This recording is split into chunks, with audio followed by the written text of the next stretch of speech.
सम्प्राप्तागमान्तर्दलेमणगणं शिक्षता पूर्णमग्र्यं श्रेष्ठश्रीरङ्गरामानुजमणिकृपया प्राप्तमोक्षाश्रमन्तं तस्थं श्रीवदाहं मुनिपरमणघं देहिकं तं श्रेयेह्यं संश्रयामि वेदान्तलक्ष्मणमुनीन्द्रकृपात्तबोधं तत्पादयुग्मदधीर्भृङ्गराजं तय्यन्तयुग्मभूरिवरिष्यमन्तं श्रीरङ्गलक्ष्मणमुनिं शरणं प्रपद्ये श्रीमच्छ्रीवादयोगी श्रीमणिगुरुनाथवेदान्तयुग्मं श्रीमद्वेदान्तरामानुजगुरुपदयोर्पितस्वात्मभारं श्रीमच्छ्रुत्यन्तरामानुजमुनिने प्राप्तमोक्षाश्रमन्तं श्रीमच्छ्रीवादरामानुजमुनिवृन्दं श्रेय ज्ञानवाद्धिं श्रीमद्वेदान्तरामानुजमुनिगुरुनाथवेदान्तयुग्मं श्रीमच्छ्रीवादयोगी श्रीगुरुपदयोर्पितस्वात्मभारं श्रीमच्छ्रीरङ्गनाथाख्वयमुनिकृपया प्राप्तमोक्षाश्रमन्तं श्रीमद्वेदान्तरामानुजमुनिवृन्दं श्रेय देशिकेन्द्रम् श्रीरङ्गेशपदेर्मर्पितफलं श्रुत्यन्तरामानुज श्रीयोगीन्द्रगुरुत्तमेन श्रुत्यन्तविद्यात्मनः प्रातःश्रुत्यपदं सेक्महृदयं श्रीपादरामानुजात् श्रीश्रीवादमुनीन्द्रदेशिकमुनिं श्रेयोनिधिं संश्रये श्रीकृष्णदेशिकपदामृतभृङ्गराजं वेदान्तलक्ष्मणमुनीन्द्रकृपात्वबोधं त्रय्यन्तदेशिकतीन्द्रषडारिमूर्तिं गोपालदेशिकामुनिमाश्रयामः श्रीरङ्गनाथगुरुपादरोचकं संवेदान्तदेशिकपदाम्बुजभृङ्गराजं श्रीमद्यतीन्द्रषडगोदयावलम्बं वेदान्तलक्ष्मणमुनिं शरणं प्रपद्ये अय्याय भाष्यकाराय प्रणतात्तिं विधून्पदे ब्रह्मतन्त्रस्वतन्त्राय द्वितीयब्रह्मणे नमः श्रीमद्लक्ष्मणयोगीन्द्रसिद्धान्तविजयद्भजं स्वामित्रगुणोद्भूतं वरदार्यमहं भजे श्रीमान् वेङ्कटनाथार्य कवितार्के केसरी वेदान्ताचार्योद्यो मे सन्निधत्तां तथागति मद्गुरुपदगुरून्यलिवरपूर्णोदयामनं रामं पद्माक्षरनाथाय षड्जित्सेनेत्रमापदीन् वन्दे दिशन्तु मे देव सदा त्वदीयाः दयातरङ्गाणुचरा कटाक्षाः श्रोत्रेषु पुंसामृतं क्षरन्तीं सरस्वतीं संश्रितकामधेनुं सन्तः श्रीरङ्गपुत्री चरणत्राणशेखराः जयन्ती भुवनत्राणपदपङ्कजरेणवः भरताय परं नमोऽस्तु तस्मै प्रथमोदाहरणाय भक्तिभाजां यद्भग्नमशेषतः पृथिव्यां प्रथितो राघवपादुकाप्रभावः श्रीविष्णुचित्तगुणनन्दनकल्पवल्लीं श्रीरङ्गराजहरिचन्दनयोगदृश्यां साक्षात् क्षमां करुणया कमलामिवाण्यां गोदामनन्यशरणः शरणं प्रपद्ये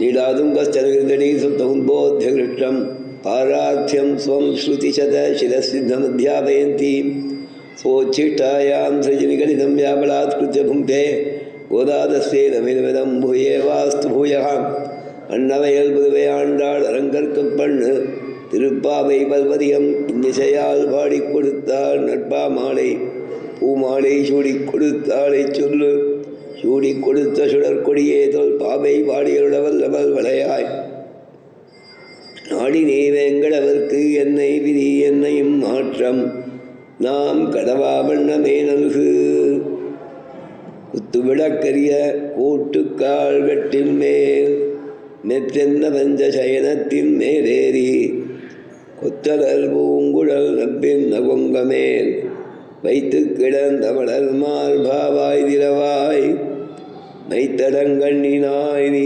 உண்மணாளனை தனை போதும் துயிலழவட்டாய்கான் இத்துணையேனும் பிரிவாற்றகில்லாயால் தத்துவமன்று தகவேலோரெம்பாவாய்.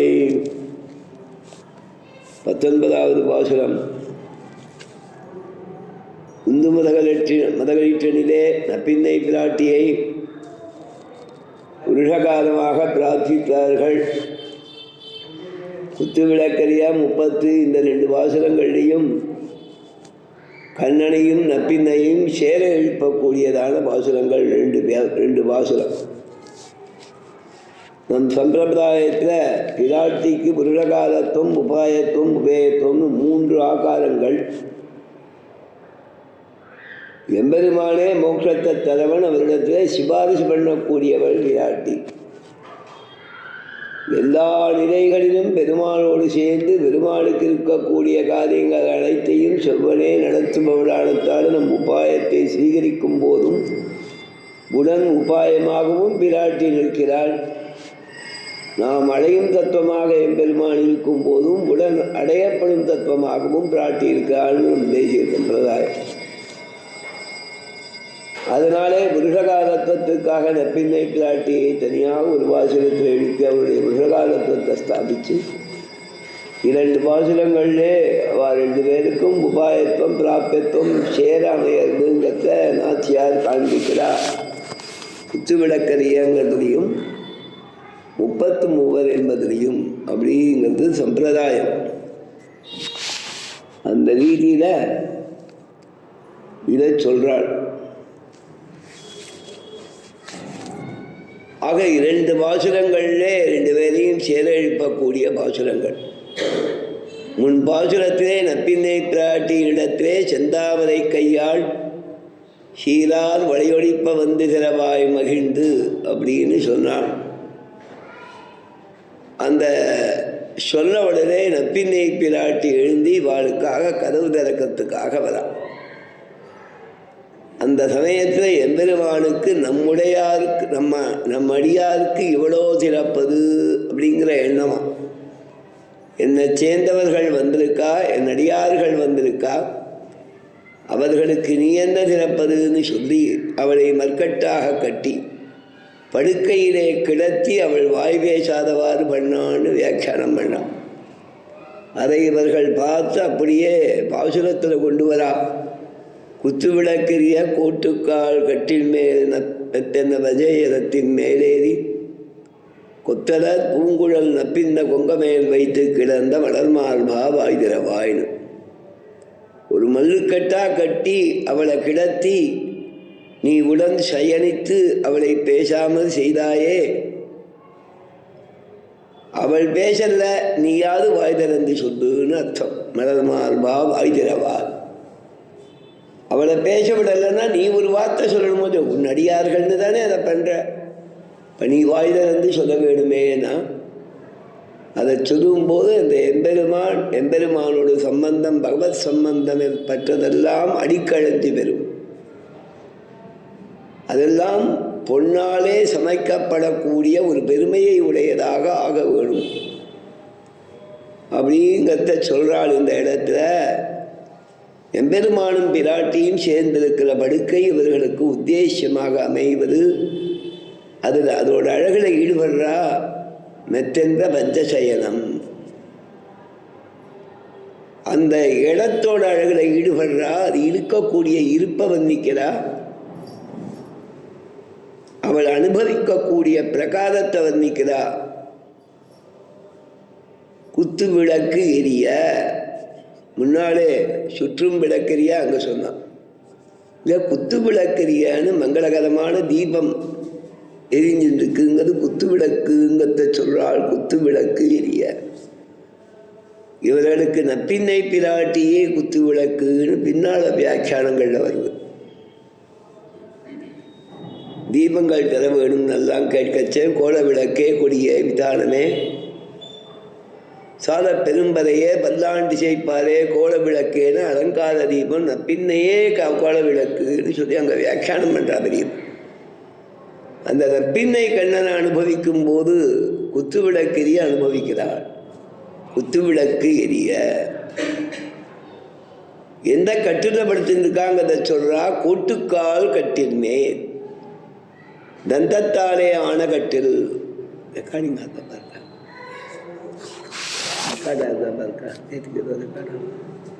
கோட்டுக்கால் கட்டில் மேல்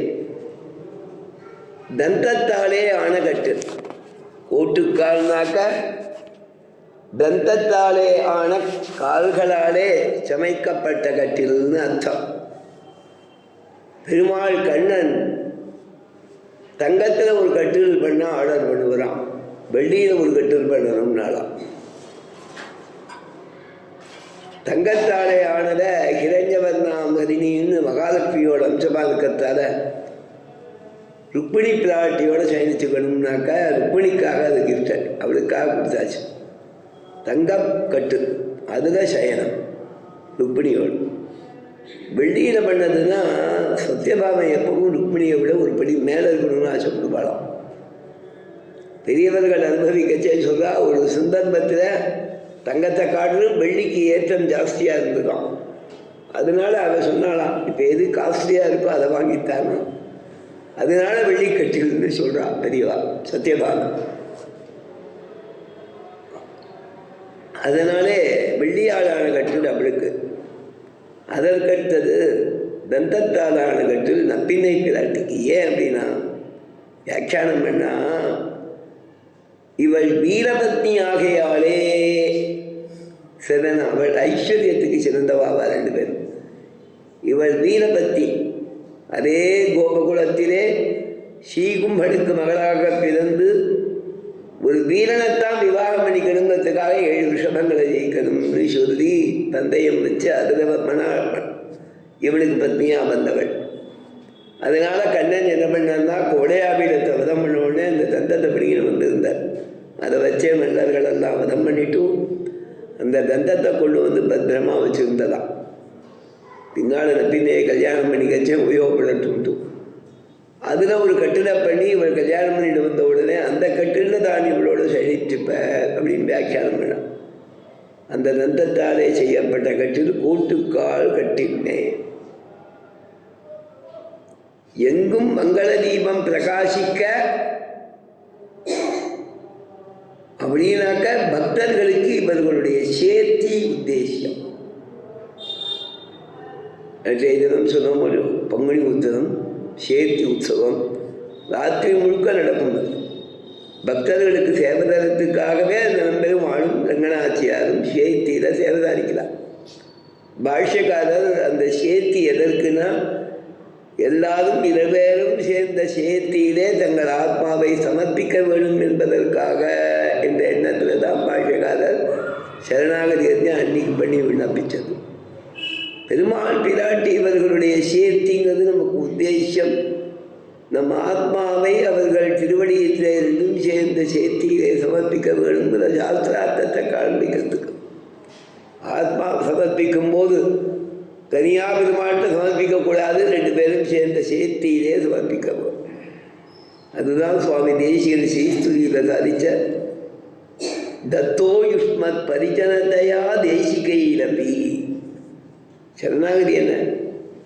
பெருமாளுடைய சொத்து தான் இது. அந்த சொத்துங்கிற ஞானம் எனக்கு வந்துடுத்து. அகம் நம ஸ்ரீபதேரேவ அப்படின்னு பெருமாள்கிட்ட போய் நம்ம விண்ணப்பம் பண்ணுறோம். பார்த்தேடா, நம்ம ஆத்மாவை அப்படி எடுத்து தரோம். என்ன அந்த அனுசந்தானம் தான் ஆத்மாவை சமர்ப்பிக்கிறது.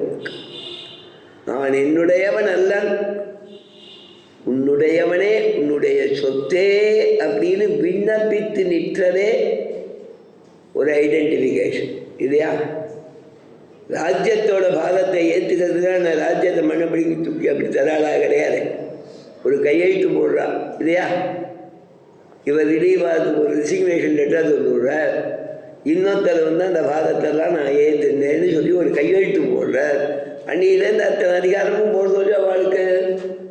அதே மாதிரி ஒரு ஐடென்டிஃபிகேஷன். நான் உன்னிடத்திலே இந்த ஆத்மாவை அவ்வாறு நிவேதனம் பண்ணாத வரைக்கும் நான் என் ஆத்மாவை உன் திருவடிகளிலே சமர்ப்பிக்கவில்லை. அதுதான் அகம் மத்ரக்ஷண பரோ மத்ரக்ஷண பழந்ததா நம்ம சீபதேரே வேத்தி ஆத்மானம் நிக்ஷிவேத் புதல் அப்படி விண்ணப்பித்தது தானே. அதை சுவாமி சொல்லி காண்பிக்கிறார்.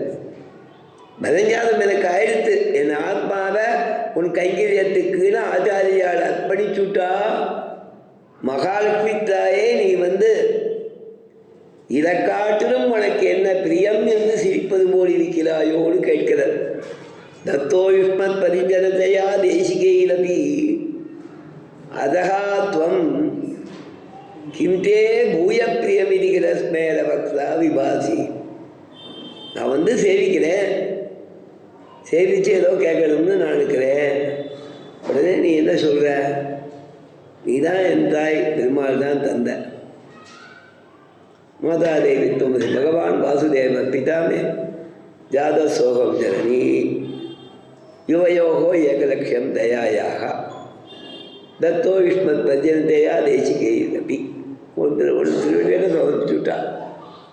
அதனால நீ என்ன பண்ணுற? என்னை பார்த்து சிரிக்கும்போது என்னடா இன்னும் உனக்கு பிரியம், இதை விட உனக்கு என்ன வேணும்?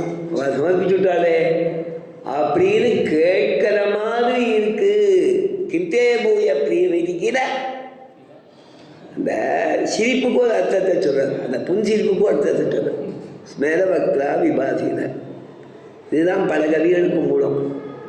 வில்லூர் கருணாகராச்சார மகாவித்வான் பெரியவர், எல்லாருக்கும் தெரிஞ்சவர், இந்த ஊர்லேயே வாசல் எல்லாம் பண்ணியிருக்கிறவர். சரிதானா? நான் உபன்யாசம் வரதுக்கு முன்னாடியே அவர் உபன்யாசம் பண்ண ஆரம்பித்தவர். ரொம்ப நாள் முன்னாடியே 5 வயசு 6 வயசுக்கே உபன்யாசம் பண்ண ஆரம்பித்தவர். பிரபலமான வித்வான், எல்லாராலையும் அங்கீகரிக்கப்பட்டு எல்லாராலையும் கௌரவிக்கப்படக்கூடிய வித்வான். அந்த சுவாமியுடைய திருத்தாப்பினால் பெரிய கவி. நீ கூட அவர் சொன்ன கவிதை 2 கேட்டு வந்தேன். திருக்கூர் பெருமை அவள் தௌகித்துவன் சொன்னார். திருக்கூர் பெருமாளை பற்றி அவர் சொன்ன ஸ்லோகத்தை சொன்னார், ரொம்ப நன்னா இருந்தது. ஞாபகம் இருக்கான்னு ஞாபகம் இருக்குல்ல, அவர் சொல்லச்சே பதமாக கேட்டு அனுபவிக்கிறோம். நன்னா கவிதை இருக்கும் அவருக்கு. அந்த சுவாமி வடுவூர் மெத்தாடு சொல்கிறேன்னு நினச்சிக்க வேண்டாம். ராமனை பற்றி 2-3 விதமாக ராமாயணத்தை எழுதியிருக்கார். கொஞ்சம் சுருக்கமாக, கொஞ்சம் விஸ்தாரமாக 4 ஸ்லோகத்தில் ராமாயணம் பல கவிகள் எழுதியிருக்கா. சுவாமியுடைய திருத்தாபனார் வில்லூர் சுவாமி பெரியவரும் நிறையா ஸ்தோத்திரங்கள் எழுதியிருக்கார். அதில் மந்தஸ்மித ராமாயணம்னு ஒன்று எழுதியிருக்கார். மந்தஸ்மிதம்னா புன்முறுவல் தான். ஸ்பிதம்னாலே புன்சிரிப்பு. அறியாத இன்னும் மெல்லிய புன்முறுவல்னு தமிழில் ஒரு வார்த்தை. புன்முறுவல்னாலே மந்தகாசம் தான். அதுலேயும் மெல்லிய புன்முறுவல், மென்மையான புன்முறுவல்னா அதை ரசிக்கிறது அழகு.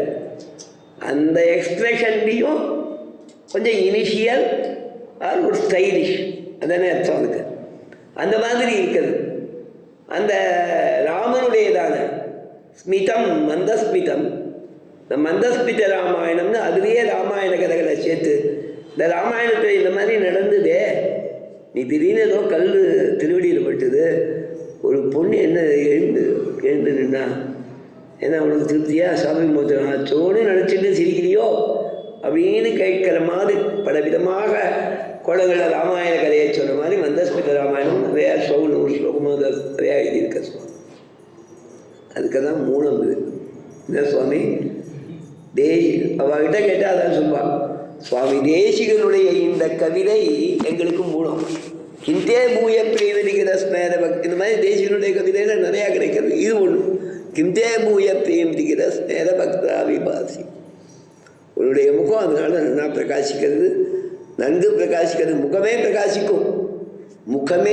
முகம் பாதி. உன்னுடைய முகம் பாதி. தவ முகம் பிபாதி. ஸ்மேரவக்தா பிபாசின்னு நேரக்க பேசுகிற. அதை படற்கையா சொல்லச்சேன். ஸ்மேரவக்தா மந்தம் முகம் ஸ்மேரவக்தம் விபாதி, அந்த மாதிரி சொல்லணும். உன்னுடையதான ஸ்மேரவக்தா விபாசி, ஸ்மேரவக்தா விபாதி. பிராட்டி அப்படி பிரகாசிக்கிறான்னு சுவாமி திருவிழம்பத்தி சாதிக்கிறார். அதே மாதிரி அவளுக்கு அந்த மாதிரி ரீதியில் ஸ்மேரவக்தா விபாதிக்கு தத்தோ யுஷ்மத் பரிஜனத்தையான்னு சாதிக்கிறார். பரநியாசம் பண்ணாச்சே, உங்ககிட்ட அர்ப்பணிச்சாச்சு, உன்னுடைய கைங்கரியத்துக்காக அர்ப்பணம் பண்ணியாச்சு. அப்போ அந்த பரநியாசத்தை 2 பேரும் சேர்ந்த சேர்த்தியிலே பண்ண வேணும் இல்லையா? அது ஏற்படுறது இல்லையா? அதை காண்பிக்கிறதுக்கு நாச்சியாரிங்க அழகாக சொல்கிறா, குத்து விளக்கெரிய பிராட்டி எதுக்காக விளக்கு போட்டுருக்கானா, எல்லாரும் வந்து ஆச்சரியங்கோல் யாராவது கவனிக்காமல் இருக்க போதா சுவாமி? சரிதானா? இந்த அட்வர்டைஸ்மெண்ட் பெருசாக வைக்கிறான். இந்த அட்வர்டைஸ்மெண்ட் பெருசாக வைக்கிறதுல அதுவே பெருசாக தான் இருக்குது. அதுக்கு அட்ராக்ஷனுக்கு ஏற்கனவே சித்திரங்கள்லாம் சேர்த்துருக்கான். இப்போ அதுக்கு மேலே என்ன பண்ணுறான், ஏதாவது சின்னதாக லைட் போடுறான் இல்லையா? ராத்திரியில் பெரிய லைட் போட்டால் சரி, அது படிக்கிறதுக்கு வராது, வெளிச்சம் போடணும். அதுக்கு மேலே ஒரு சீரியல் லைட் எதுக்கு போடணும்?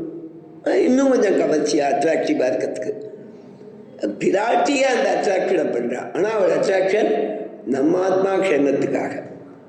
உலகத்தில் இருக்கிற ஜனங்களுக்கு நானும் கண்ணனும் சேர்ந்துருக்கோங்கிறது தெரியட்டும். எல்லாரும் உடனே வந்து நம்மக்கிட்ட ஆசிரியிக்க வேணும். அப்போ என்ன பண்ணணும் அப்படின்னு கேட்டால், லோக ரீதியான ஒரு அட்ராக்ஷனை நம்மளும் காமிக்கணும். குத்து விளக்கெரிய சரியா சுவாமி? நன்கு பிரகாசத்தோட குத்து விளக்கெரிய சரி சிந்துக்கானா சரி, நம்ம பெருமாள் சந்நிதிக்கு போகணும், திருவாராதனை பண்ணணும், முதல்ல விளக்கேற்ற வேண்டியிருக்கு. ஆராதனைகளாக என்ன பண்ணுறவர் தான் 10 சந்நிதிகள் இருந்தா சரிதானா சுவாமி? ஒவ்வொரு சந்நிதியும் விளக்கேற்றதுக்கே ஒரு 20 நிமிஷம் ஆயிடுறது. அப்போ அந்த அர்ச்சகனுக்கு தானே ஏற்றணும்னா கஷ்டம். ஏற்றத்துக்கு இன்னொருத்தர் தர்மகர்த்தாவே வந்து ஏற்றிட்டார்னா அங்கே பிரச்சனை கிடையாது. இந்த கோயில் மாதிரி சரிதானே? அவரே வந்து கதவை திறந்து எல்லாம் பண்ணிட்டான். சில தீட்சிதாட்ட அவாழ்கிட்டே சாவி இருக்கும். அந்த சாவியை வச்சுட்டு திறக்கணும். சுத்து கோயிலெலாம் பிராகாரத்தில் இருக்கணும். நம்ம நரசிம்மன் சந்நிதினா ஒரே பிராகாரத்துக்குள்ள எல்லா சந்நிதியும் இருக்குது. இங்கே கஷ்டம் கிடையாது. இந்த பெரிய கோயில்கள்லாம் கிராமத்து கோயிலெலாம் சந்நிதியை நிறையா கட்டிடுவா. ஊரை விட்டு ஏதாவது வெளியூரில் செட்டில் ஆகிருப்பான். ஒரு அர்ச்சகன் இருப்பான். அவன் அந்த சந்நிதியை திறக்கும் போது காத்து அது விஸ்வரூபத்துக்கு 7:15 திறந்தான்னா அவன் முதல்ல விஸ்வரூபத்தை பண்ணுறதுக்கு முன்னால் இந்த சந்நிதியில் தீபத்தை போட்டுட்டு உடனே எல்லாருக்கும் தீர்த்த சதாரியை கொடுத்துட்டு அவன் இந்த சந்நிதியை பூட்டின்னு போகணும். சுத்து கோயில் 4-5 இருக்கும். திருவடி கோயில் வேறு இருக்கும். எல்லாத்தையும் போய் அவனே தீபம் போட்டு வரணும். அப்போ அது ஒரு 25 நிமிஷம் ஆகிடும். அதுக்கப்புறம் அடுப்பம் மூட்டி பிரசாதம் பண்ணணும். ஒருத்தரே அதே பாதிச்சாலும் பார்ப்பான் தனிப்பு. வேறு மனுஷா கிடைக்கிறதுங்க. அந்த மாதிரி இருந்தால் அவனுக்கு எவ்வளோ விரிச்சதாக இருக்கும். ஒன்றா பண்ணுறான், 2 பண்ணுறான், 3 பண்ணுறான். இன்னைக்காவது ஒரு நாள் ரொம்ப சிரமமாக இருந்ததுதான். ஏன்னா அது ரொம்ப சிரமமாக இருக்குது. சேர்த்து பண்ணானா அதுக்கும் வழி இல்லை. கூட யாரும் கிடையாது ஒத்தாசைக்கு. நாமே எல்லாத்தையும் பண்ண வேண்டியதுக்கு யாரோ கட்டி வச்சுட்டு போயிட்டாலேம்மா சரிதானா? அன்றைக்கி ஆபாசத்தோடமாக கட்டி வச்சுட்டான். ஏதாவது நிறையா பேர் இருந்தாங்க எங்கிருந்து அந்த அலுப்பு வருதோ இல்லையோ. பிராட்டி சொல்கிறா, நீ வந்து தீபம் ஏற்றிட்டு என் திருவடியில் செல்லாயிரி பண்ணணுங்கிறது கிடையாது. நான் குத்து விளக்க முதலையே ஏற்றி வச்சுருக்கேங்கிறா. குத்து விளக்கெரியா போட்டு கட்டிடுவேன் செய்யா சுவாமி பொருந்தல்லாது குத்து விளக்கெரியா. நீங்கள் வந்து ஒன்றும் பண்ணணும்னு இல்லை. பிராட்டிக்கு அவள் போய் ஏற்றணுமான்னு அவள் சங்கல்பத்தால் தானே தீபம் எரியும். அவள் படிச்சுட்டு இருக்கிற இடத்துல நப்பினை பிராட்டி படிச்சுட்டு இருக்கிற இடத்துல தானே தீபத்தை பிரகாசப்படுத்தியிருக்காள்னு அர்த்தம். குத்து விளக்கு இல்லையா, அது ஒரு அர்த்தம். இன்னொரு அர்த்தம் பெரியவா சொல்கிறது உண்டு. இப்போ பார்க்கச்சம் பிரகாசமாக இருந்துதான். என்னன்னு பார்த்தா குத்து விளக்கெரியா நான் பார்த்தா நப்பினை பிராட்டி சேர்த்துருக்கா. அவள் இருக்கிறதே பிரகாசமாக இருக்குன்னு அர்த்தம் இல்லையா? குத்து விளக்கெரிய கோட்டுக்கால் குத்து விளக்கு போல் சுற்றிலும் பிரகாசிக்கன்னு ஒரு அர்த்தம். அதை ஏற்றுக்கிறது இல்லை. ஏன்னா சயன கிரகத்தில் ஒரு தீபம் எரிஞ்சிருக்கணும்னு சாஸ்திரம். அதனால் இவா படுத்துட்டு இருக்கிற இடத்துல மங்கள தீபம் இல்லாமல் இருக்க மாட்டாள். அதனால குத்து விளக்கெரியனா தீபம் இருக்குதுன்னு தான் எல்லாரும் பெரியவா வியாக்கியானம் பண்ணியிருக்கா. குத்து விளக்கெரிய கோட்டுக்கால் கட்டின் மேல் அந்த சயனத்தை வர்ணிக்கிறா. பஞ்சசயனம், பஞ்சாலயன சயனத்தை பஞ்சசயனம்னு சொன்னான்னு ஒரு அர்த்தம். அப்படியே வியாக்கியானம் பண்ணியிருக்கா. பஞ்சாலான படுக்கைன்னு வியாக்கியானம் பண்ணியிருக்கா. இன்னும் என்ன சொல்லியிருக்கான்னா, பஞ்சசயனம் அப்படின்னா 5 விதமான குணங்கள் இருக்கக்கூடிய படுக்கை. எல்லா வியாக்கியானத்திலையும் அனுபவிக்கிறாத 5 விதமான குணங்கள் உள்ள படுக்கைன்னு பஞ்சசயனம்ங்கிறதுக்கு வியாக்கியானம் பண்ணுறோம். அது என்னென்ன குணம் அப்படின்னாக்க, படுக்கைக்கு 5 குணம் வேணுமா. 5 குணம் வச்சே வியாக்கியானம் பண்ணுறா. சௌகந்திய, சைத்திய, ஸ்வைத்திய, அபிமத ஔன்னத்திய, சரியா? மார்தவ, படுக்க மிருதுவாக இருக்கணுமா. படுத்துட்ட உடனே ஏதாவது பின்னு கீழே வந்து குத்திட்டுனா இல்லையா சுவாமி, படுக்கையிலே கம்பளி எதுலாம் போட்டிருப்பா. விழுப்பாக இருக்கக்கூடாதுங்கிறதுக்கு மத்தியானம் வெளில உட்காரணும். அது மாதிரி பெட்ரூம் இருக்கிற இடத்துல சட்டுன்னு போகிறான்னா உட்காரணுன்னாக்கா ஆச்சாரமாக இருக்கிறாங்கள்ல என்ன பண்ணுவா, படுக்க மேலே கம்பளியை போட்டு வச்சுட்டா தோஷம் கிடையாது. அதாவது தோஷங்கள் ஏற்படக்கூடிய காலத்தில் கூட அதில் உட்காண்டா அதை வெயிலில் போட்டால் போகும் ஒரு நாள் இல்லையா சுவாமி. ஏதாவது அசுத்தி ஏற்படுற சமயத்தில் கம்பளிக்கும் சுத்தி ஏற்படலாம் இல்லையோ. அந்த மாதிரி சந்தர்ப்பங்களில் அதை வெயிலில் ஒரு 1/2 மணி போட்டு எடுத்துவிட்டா அந்த அசுத்தி கிடையாது. சாஸ்திரம் சாஸ்திரத்தில் நமக்கு எவ்வளோ சௌரியம் உண்டோ அந்த மாதிரி ஒத்துட்டுருக்கா நிறையா விஷயம். அப்போ அது இருக்குது, திடீர்னு ஒன்று குத்திட்டுனா அதனால் படுக்க மிருதுவாக இருக்கணும். அதை நம்மளே அச்சீவ் பண்ணிக்கணும். எல்லா நாளும் வேலைக்காரன் இருந்தானா வேலைக்காரன் பார்ப்பான், பெரிய ராஜானா ராஜசேவகன் பார்ப்பான். சாமானியானா எல்லாரும் பர்சனலாக you should achieve yourself. It has மார்தவம், முதுவாக இருக்கு. தூசி இருந்தால் கூட குத்தும் இல்லையா, உரைக்கும் ஒரு மாதிரி. மண் வராது படுக்கைதான்னு பேர். குழந்தைகள் விளையாடிட்டுனா குழந்தை எங்கே வேணால் போயிட்டு ஆற்றுல வந்து குதிக்கும். அப்போ அந்த தூசியாக இருந்தாலும் நம்ம குத்த முடியும். அப்போ படுத்துக்கிற சமயத்துக்கு அதுவும் இல்லாமல் பார்த்துக்கணும். அதுதான் சகஜமாக லோகத்தில் இருக்கிறது தான். அதே ஒரு குணமாக சொல்கிறான். மாதவங்கிறது படுக்கைக்கு மெத்தென்றன்னு நாச்சியார் சேர்த்துருக்கு. மாதவம் முக்கியமான குணம், அதை பிரதானமாக சேர்த்தார். அதுக்கப்புறம் என்ன குணம் அப்படின்னா, நல்லா பார்க்க பளிச்சுன்னு இருக்கணும். பளிச்சுன்னாக்க என்ன, சுத்தமானதுங்கிற தாற்பயத்தில் சொன்னான். ஸ்வைத்தியம், வெண்மையாக இருக்கணும். அப்புறம் சௌகந்தியம், நல்ல வாசனையோடு இருக்கணும்னு அர்த்தம். வாசனை அப்படின்னா படுக்கை வாசனையே சிறகு இருந்தாலும் அது நமக்கு நன்னா தூக்கம் வர்றதுக்கு இடைஞ்சல் இருக்கக்கூடாது, போகங்களுக்கு இடைஞ்சல் இருக்கக்கூடாதுங்கிற தாற்பயத்தில் அதை சொன்னார். அதுக்கப்புறம் ஒரு கட்டில் வாங்கிட்டு வந்தோம். அது வேணா 4 அடி இருந்ததுன்னா, சுவாமி நம்ம ஒரு ஸ்டூல் போட்டுட்டு தான் ஏறணும். அதில் இல்லைன்னா ஜம்ப் பண்ணி ஏறணும். சின்ன குழந்தைகள்னா ஏறிடும். நாம் அதில் காலத்தால் எழுந்திருக்கச்சேன்னு தகராறு, படுத்துக்கச்சேன்னா பாதகம் இல்லை. எழுந்துட்டோடனே திடீர்னு எழுந்து கீழே இறங்கணும்னாக்க விழுந்துட்டோன்னா நம்மளால். அபிமத உன்னத்தியம்னு ஒரு குணம் சேர்த்துருக்கா. வேண்டிய அளவு அப்படி போனால் உட்காரச்சே சௌரியமாக இருக்கிற மாதிரி இருக்கணும். அபிமத உன்னத்தியம் எல்லாத்துக்கும் அது வேணும். கீழே உட்கார்றதுக்கு வேணும், மேலே உட்கார்றதுக்கு வேணும். புஸ்தகம் வச்சு படிக்கிறதுக்குன்னா அதுக்கு தகுந்தாப்புல வேணும். அதுக்கு தான் அதை அட்வர்டைஸ் பண்ணியே நிறையா பணம் சம்பாதிக்கலாம். என்ன சுவாமி 21 விதமாக அதை வளைக்கலாங்கிறான். சரியா, உன் குழந்தைக்கு வேணுன்னா படிக்கிறதுக்கு வச்சுக்கலாம், நீ வேணும்னா ஆஃபீஸ்க்கு யூஸ் பண்ணிக்கலாம், நீ கம்ப்யூட்டராக வைக்கலாம், உனக்கு சௌரியம் இல்லை ஓரமாக வைக்கணும்னா அதை மடிச்சு விடலாம். ஸோ அதில் போட்டி 11 விதம் மடிக்கலாம், 21 விதம் மடிக்கலான்னா வருது ஃபர்னிச்சரில் சுவாமி. அதுக்கு தந்தாப்புல ஒவ்வொன்றுக்கும் ஒரு 1000 ஏறிடும், இல்லைன்னா ஒரு 500 ரூபாயாவது ஏறிடும் இல்லையா? ரொம்ப நல்லா இருக்கேன்னு பார்த்தா அது கீழே பார்த்தா 4 டிஜிட்டில் விலை போட்டிருப்பான். அப்போ சரின்னு பின்வாங்கிட்டு போடும், ஒரு ஸ்டூல் வரும் நமக்கு. அபிமத ஔன்னத்தியம், வேண்டிய அளவு நாம் போய் உட்காண்டா சௌரியமாக இருக்கணும், அதே மாதிரி இருக்கணும். அதுக்கு மேலே கணக்கு எந்த அளவு மெத்த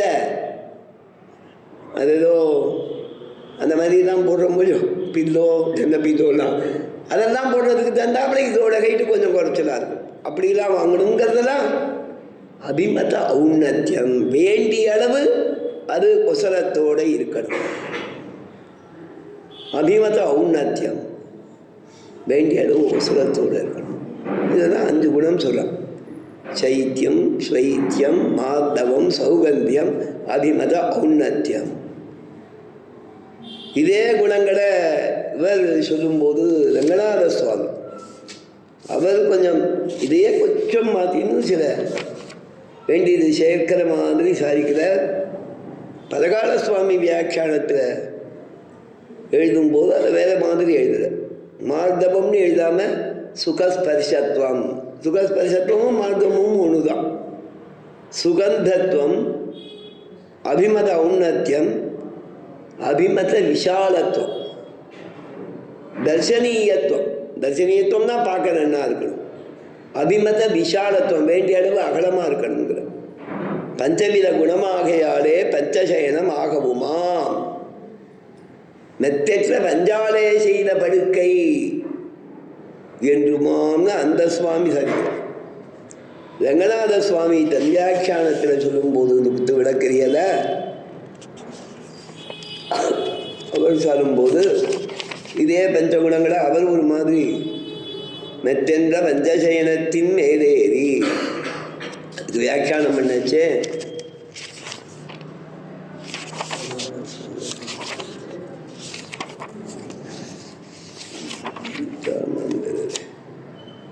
அவர் சாதிக்கிற 5 திரவியங்களாலான சயனம். அந்த 5 திரவியங்களை சொல்லி 5 குணங்கள் சொல்கிறார். அதை தனியாக சொல்லிட்டு அதை தனியாக சொல்கிறார். அது என்னென்ன 5 திரவியங்கள் அப்படின்னு கேட்டால், பிரபாளங்கள் என்ன, குசுமங்கள் என்ன, மிருதுக்களான துகூலங்கள் என்ன, ஸ்லாக்கியங்களான பஞ்சுக்கள் என்ன, மிருது கம்பளங்கள் என்ன, 5 திரவியம் சொல்கிறவர். முதல்ல கீழே தளிர்களை போடணும். பிரபாளம் என்ன, குசுமங்கள் என்ன, அதுக்கு மேலே புஷ்பத்தை விரிக்கணும். அதற்கு மேலே துக்கூலம் வெண்பட்டு, பட்டு 3, பருத்தி பட்டு கம்பளம் 3 சொல்ற பட்டு. ஸ்லாக்கியங்களான பஞ்சுக்கள் என்ன, அது ரொம்ப வசத்தியாக சொல்கிறது இல்லையா. இலவம் பஞ்சா, அந்த பஞ்சு சொல்ல இலவம் பஞ்சா கொஞ்சம் வசத்தியாக சொல்கிறது. மிருது கம்பளங்கள் என்ன, இதெல்லாம் ஒன்று மேலே ஒன்றா இருக்கணும்னா அதனாலே பஞ்சசயனம்னா. அதுக்கு குணங்கள் சைத்திய ஸ்வைத்திய சௌகந்திய சௌந்தரிய தர்சனீய ரூபத்துவம் தான் சௌந்தரியம்னு சொல்ற. மாண்டவ ரூப குணங்களான பஞ்சசயனத்தின் மேலே அவர் அந்த சுவாமி சாதிக்கிறது.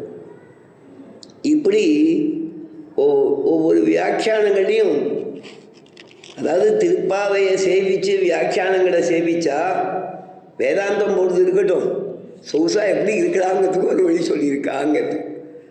மெத்தென்ற பஞ்ச சயனத்தின் மேலேறி கொத்தலர் பூங்குழல் பின்ன கொங்க மேல் வைத்து கிடந்த மலர் மார்பா. ரொம்ப அழகாக வியாக்கியானம் என்ற அந்த இடத்தை அதை சொல்லும்போது, அந்த சயனத்தின் மேல் ஏறி கிருஷ்ணன் சயனிச்சுக்கிறான். நாச்சியார் கேட்கிறாளாம், எங்களுக்கு மென்மலர் பள்ளி வெம்பள்ளியாய் இருக்க உங்களுக்கு இருமெத்தென்ற வஞ்சசயனமாவதே. தென கோபஸ்திரீகள் கஷ்டப்பட்டு வாசலை வந்து கத்தின்னு இருக்கோம், நீ சடகுனி எழுந்து வர வேண்டாமா, லட்சியம் பண்ணாமல் படுத்துட்டு கிருஷ்ணனோட இருக்கியே அப்படின்னு கேட்கிறாள். உங்களுக்கு தூக்கம் எப்படி வருது அப்படின்னு சொல்லி, அதனால என்ன கெடுதல் அப்படின்னு கேட்டா, நாச்சியாரோட தோழிகளான பகவத் மகிழ்ச்சிகள், கண்ணனுடைய மகிழ்ச்சி என்பவள் எப்படி இருக்கணும்னா, பெருமாள் சொல்ற வார்த்தைக்கு தகுந்தா போல இருக்க வேண்டும். அந்த பெருமாள் என்ன சொல்லி வச்சார் அப்படின்னா 2 ஸ்லோகம் சொன்னார். பூமி பிராட்டிக்கு உபதேசமாக வராக ஜன்ம ஸ்லோகமாக 2 ஸ்லோகம் சொன்னார். இந்த பூமி பிராட்டி கேட்டால் ஜனங்களுக்கு உஜ்ஜீவனத்துக்கு ஒரு வழி சொல்ல வேணும், சுலபமான உபாயத்தை சொல்லிடணும்னு கேட்டாள்.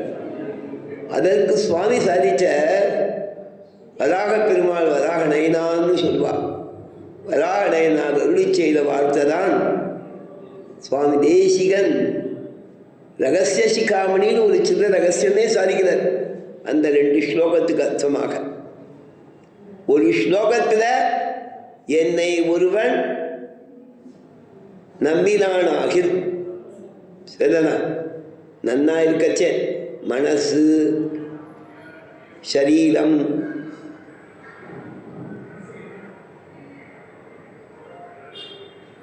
நன்னா, மனசும் சரீரமும் நன்னா இருக்கச்சே ஸ்திதே மனசி, மனசு நிலையாகவும், சுஸ்வஸ்தே சரீரே, சரீரம் நன்கு ஆரோக்கியமாகவும் இருக்கும்போது, யோனதகா தாது சாமியே, உடல் நலமாக இருக்கிறதுக்கு அந்த தாதுக்கள் சரியான அளவில் இருக்கணும். அந்த சமயத்தில் யார் ஒருவன் என்னை நினைத்தானோ, ஸ்திதே ஸ்மர்த்தா விஸ்வரூபஞ்ச மாமஜம், என்னை நினைச்சு அடையதேன்னு ஒரு வார்த்தை சொல்லிட்டான்னா, தமகம் அப்பேற்பட்ட அவனை ததஸ்தம் நியமானந்து, பிறகு ஏதோ ஒரு நாள் அவன் மறிக்கிற சமயத்தில் காஷ்டபாஷான சன்னிபம், ஒரு கற்ற மாதிரியும் கல் மாதிரியும் அச்சேதனமாக அவன் கிடக்கிற சமயத்தில் மதியாக போகிறான். அந்த சமயத்தில் எது கேட்டால் அது ஆனப்பதான் இல்லை, அது ஆகச்சே இவர் இழுத்துன்னு போகணும். நம்ம காஷ்டபாஷான சம்னிபம் அகம் ஸ்மராமி மத்பக்தம், இந்த நினச்சி நின்றா புதையறதான்னு கேட்கிறா பாருவோம். சரிதானே, புதையறாது உடனே ஓடி விடுவார் யாரு, பெருமாள். எப்போ நம்முடைய மிரியமான தசையில் அவர் நினைத்து வருவார். அகம் ஸ்மராமி மத்பக்தம் நயாமி பரமாங்கன், அதை எடுக்கிறார் இங்கே அழகாக வியாக்கியானத்தில் பரகால சுவாமி எடுக்கிறார். திரணயினிகளுக்கெல்லாம் வெளியில் அலமருக்க, திரணயினிகள் எல்லாம் கிருஷ்ணன்கிட்ட ரொம்ப பக்தியோட ஸ்நேகத்தோடு இருக்கக்கூடிய நாங்கள் எல்லோரும் உன் வீட்டு வாசலிலே, உன் அறை வாசலிலே, உன் அறையிலே, வெளியில்னே சொல்லியிருக்கா, அதை வெளியில் அரை வாசலில் அலமருக்க, துன்பப்பட்டு கொண்டிருக்க, இம்மென்மலர் பள்ளியில் பொருந்தும் அதுவும் ஒரு பிரணயித்துவமோதான். இதில் சேர்ந்திருக்கிறது பெருமாளுக்கு தகுந்த பக்தர்களிடத்திலே ஸ்நேகம் உள்ள எம்பெருமானுக்கு பிரிய மகிழ்ச்சியின் தன்மையாகுமான அர்த்தம் அதுக்கு பிரணயித்துவமோதான்ங்கிறது. ஏன் அப்படிங்கிறதுக்கு பரகால சுவாமி சாதிக்கிற பாசிதூற்று கிடந்த பார்மகற்கு பண்டொரு நாள் மாதுடம்பில் நீர் வாரா மானவிரா பன்றியாம் தேசு. திருவரங்கச் செல்வன் அவளுக்கு என்ன தேசு அப்படின்னா வராகாவதாரம் மானமிலா அளவிட முடியாத மிக பெருத்த பன்றி உருக்கொண்ட போது பார்மகற்கு ஒரு வார்த்தை சொன்னானே, பேசி இருப்பன, அசைக்க முடியாத வார்த்தை, மாற்ற முடியாத வார்த்தை. அந்த பிரணயித்துவத்துக்கு அவன் பூமி பிராட்டியை பார்த்து சொன்னான். அந்த ஸ்ரீதேவி பூதேவியோட அம்சம்தான் கிருஷ்ணாவதாரத்தில் நீ நம்பின்னை பிராட்டி அவர்கள் போடைய புருஷகாலமாக அவர்கள் போடைய பக்தருக்காக பரிந்து பேச, அவர்கள் போலே கிருஷ்ண கண்ணனிடம் சிபாரிசு செய்ய, அவர்கள் போலே கண்ணனிடம் வாதாட, அவர்கள் போலே தன் வால்லபியத்தாலே கண்ணனை ஒரு நெருக்கி எங்களுக்கு அபயப்பிரதானம் பண்ணிருக்க. இல்லையா சுவாமி? இங்க நாச்சியாருடைய அபிப்பிராயம், நப்பினையை பார்த்து கேட்கிறாளாம், கண்ணனிடத்துல கேட்கிறாளாம், கண்ணா நப்பினை பிராட்டியோட இப்படி அவளை மல்லுக்கட்டி சயனிச்சுருக்கியே, ராகாவதாரத்தில் ஒரு ஸ்லோகம் சொன்னியே, அதுக்கு குறவரத்துக்காக இதை பண்றியான்னு கேட்கிறாளாம். தேசுடைய தேவர்னு சொல்லும்படியான அந்த வராக பெருமானாயிருக்கச்சே நீ அபயப்பிரதானம் பண்ணினதான அந்த குணத்துக்கு, அந்த தேசிக்கு உன்னுடைய பிரகாசத்துக்கு ஒரு கொற்றை வருவதேனா. கொற்றைனா குறை, உனக்கு ஒரு குறை வருமா? நியாயமாரு அப்படின்னு கேட்கறதா அர்த்தம்னு வியாக்கியானம் பண்ண ரெண்டாச்சு. நப்பினை பிராட்டிக்கும் சொல்றா, இவருக்கும் சொல்றா. நப்பினை பிராட்டி எழுப்பச்சே அவளுக்கு சொல்றா, இவரை எழுப்பச்சே இவளுக்கு சொல்றா. பிரணயித்துவத்துக்கு பக்தர்களிடத்தில் இருக்கிற ஸ்நேகத்துக்கு ஒரு கொற்றை வருவதே. அதனால எங்களுக்கு வெண்மலர் பள்ளி வெம்பள்ளியாயிருக்க உங்கள் இருவருக்கும் இது மெத்தென்ற பஞ்சசயனமாவதேன்னு கேட்கறதாக இந்த பாசுரத்துக்கு வியாக்கியானம் பண்ண காலசுவாமி அந்த கண்ணனை பார்த்து சொல்றான். மெத்தென்ற பஞ்சசயனத்தின் மேலேறி கொத்தடர் பூங்குழல் நப்பின்னை கொங்கவே. அழகான வியாக்கியானம். அந்த புஷ்பங்கள் எல்லாம் தொழுத்திருந்தாலாம், முட்டாயிருந்துதான். அந்த மாலையை கொண்டு போய் நப்பின்னை பிராட்டியோட கேசத்தில் தலையில சாத்தும் போது அந்த புஷ்பங்கள் மலர்ந்துதான். கொத்து அலர் பூங்குழல் நப்பின்னை. இப்படிப்பட்ட வாசனையுள்ள திருக்குறளிலே நாம் பொருந்தும்படியான பாக்கியம் நமக்கு வேணும், கிடைச்சதேன்னு நினைக்குமா? நினைச்சுதான் அந்த பூ பொட்டு உடனே மலர்ந்துதான். கொத்து அலர் பூங்குழல். ஆழ்வார் சாதிக்கிறார், சிந்து பூ மகிழும் திருவேங்கடம். தேவர்கள் அப்படியே கொட்டினாலாம். பெருமாளை தியானம் பண்ணிட்டு, திருவேங்கடவனை தியானம் பண்ணிட்டு, அந்த திருவேங்கடமலையில சம்பந்தம் வரதேன்னு சொல்லிட்டு அந்த புஷ்பங்கள் சிந்து பூ மகிழ்ந்த திருவேங்கடம் தான். சிந்து பூ மகிழும் திருவேங்கடத்து அந்த புகழ் காலடியில் அண்ணலே. முடிவில்லாத புகழை உடையவன். லோகத்தோட அர்த்தத்துக்கு பொருந்தணுமேன்னு கேட்டா, லோகத்தோட அர்த்தத்துக்கு பொருந்துமா அப்படின்னு கேட்டா, அதற்கு சொன்னா பொருந்தும்னா எப்படின்னு சொன்னா, கலியுகத்தில் போனேன்னா கேட்டு பார்க்கலாம். ஆனால் ஒரே ஒரு வித்தியாசம், அதை கடைசியில் சொல்கிறேன்னா என்ன அப்படின்னா, காய் பழமாகுமா எப்போ அப்படின்னா, தகுந்த சமயத்தில் அந்த காலம் வரைச்சே அது பழமாகும். கலியுகத்தில்னா அது பழுக்கிற காலத்துக்கு முன்னாடியே பழமாகும். சுவாமி சரிதானா?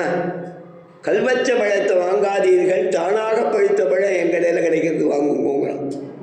கல் வச்சு பழுக்கிற வைக்கிறாளா சுவாமி? ஏதோ ஒரு கெமிக்கல் ஆக்ஷன் தானே பழுக்கிறதோ காய்க்கிறதோ இல்லையா? அப்படிதானே சயின்ஸ், விஞ்ஞானம், மெய்ஞானம், விட்ட விஞ்ஞானம்.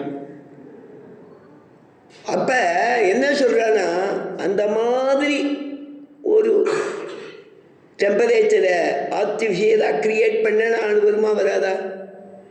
சொகுசா நாள் முழுக்க ஏசி காரில் போயிட்டு வந்திருக்கேன். வாசுதேவாச்சாருடைய காரில் காத்தால 8 மணிக்கு கிளம்பினேன், 12 மணிக்கு வந்துடுங்கன்னு. அதில் கார் நல்ல சொகுசாக இருந்தது, மெத்தென்ற பஞ்சசயனம். என்ன பண்ணேன்னா 6 மணி வரைக்கும் இந்த டிரைவரை பார்த்து ஒரு 40 கிலோமீட்டர் எக்ஸ்ட்ராவாக விட்டுன்ட்டேன். அவர் ஓட்டிகிட்டே போயிட்டேன். ஓட்டின்னு போயிட்டு சாயங்காலம் 5 மணிக்கு வந்தோம். அந்த மாதிரி என்ன அப்படின்னு கேட்டால் ஆர்டிஃபிஷியலாக க்ரியேட் பண்ணிக்கிறோம் இல்லையா? உடம்புக்கு கெடுதலா இல்லையாங்கிறத பற்றி அதுக்கப்புறம் டாக்டர் சொன்னால் தான் தெரியும். அது வரைக்கும் தெரியாது. சில பேருக்கு ஒத்துன்றது, மெஜாரிட்டி பீப்புளுக்கு ஒத்துன்றது. அப்போ மைனாரிட்டி பீப்புள் கொஞ்சம் அப்படி கீழே போக வேண்டியதாக இருக்குது. அதே மாதிரி என்ன சொல்ல வரும், கலியுகத்தில் தான் ஆர்டிஃபிஷியலாக வருது. இப்போ அது சிந்து மகிழும்னு தெய்வ சங்கல்பத்தால் வரலாமா கூடாதா? அந்த டெம்பரேச்சர் அதுக்கு வரலாம் முடியும். திருப்பதியில் டெம்பரேச்சர் மாறும் முடியும். என்ன சுவாமி, மற்ற ஊர்களை காட்டணும், அந்த ஊரில் கொஞ்சம் குளிராக இருக்கலாம். ரொம்ப குளிர் தேசத்துலேருந்து வர வாழ்க்கை அது கொஞ்சம் வார்மாக இருக்கலாம். நிறையா பேர் டிசம்பரில் வரானா அமெரிக்காவில் ரொம்ப குளிர்றது, இந்தியா வந்துட்டு போயிட்டோன்னா கொஞ்சம் சௌரியமாக இருக்கணும், வந்துடுறாள் கொஞ்சம் அதே மாதிரி. அப்போ சிந்து மகிழுங்கிறது பொருந்தும். அந்த காலத்தில் தெய்வ சங்கல்பத்தால் நடக்கக்கூடியது, நாம் கொஞ்சம் விஞ்ஞானத்தால் சாதிச்சுடுறோம், அவ்வளவுதான் வித்தியாசம். சிந்து மகிழும் திருவேங்கடம்னார். அதே மாதிரி கொத்தலர் பூங்குழல் நப்பின்ன கொங்கமே வைத்து கிடந்த மலர்வாழ்வா வாய் திறவாய்.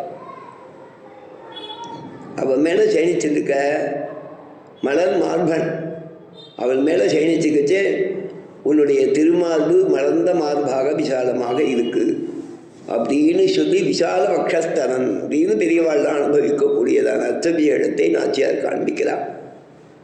மலர் மார்பா அப்படின்னாக்க திருமார்பில் தான் ஹிருதயமும் இருக்குது சம்பந்திச்சு, சாஸ்திரமும் அதை ஒத்துக்கிறது.